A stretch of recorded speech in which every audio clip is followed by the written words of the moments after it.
Shri Harikrishna Heights येथे अत्यंत व्याजबी दरात 25 अमेनिटीज आणि प्रशस्त पार्किंग सह 2 आणि 3 BHK रेडी पोझिशन फ्लॅट्स उपलब्ध। बुकिंग साठी संपर्क पार्श्वनाथ प्रोजेक्ट 9090787833।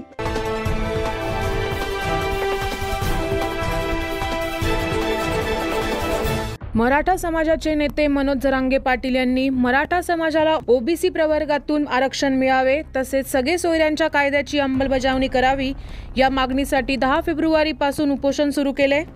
त्यांच्या उपोषणाचा आज 15वा दिवस आहे। याच पार्श्वभूमीवर राज्यभरात सकल मराठा समाजाकडून ठिकठिकाणी रास्ता रोको आंदोलन केले जाते। नाशिकच्या नांदगाव शहरातील हुतात्मा चौकात मराठा समाजाने एकत्र येत आंदोलन केले।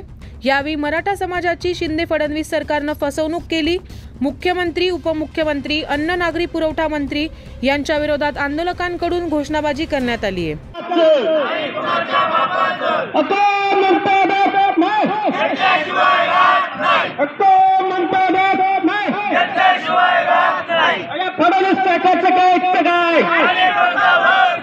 मराठा समाजाने हक्काचं आरक्षण मिळावं म्हणून अतिशय शिस्तबद्ध पद्धतीने 58 मोर्चे काढून जगाला एक आदर्श दाखवून दिलेला आहे।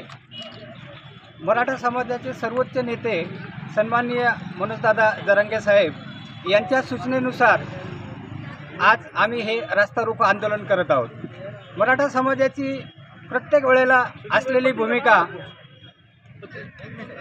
ही जी सिस्टीम आहे, जे न्यायव्यवस्था आहे, राज्यव्यवस्था आहे, कायदा आहे, याला कुठेही गालबोट न लागता अनेक दिवसापासून प्रयत्न करत असलेला मराठा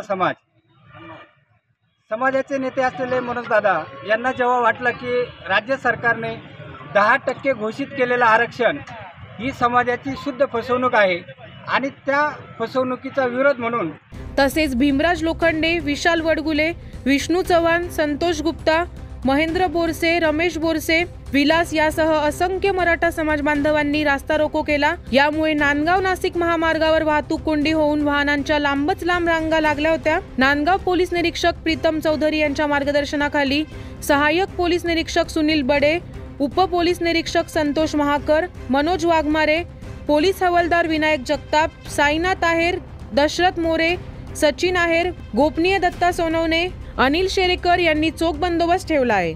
9 न्यूज महाराष्ट्रासाठी प्रतिनिधी अनिल धामणे, नांदगाव।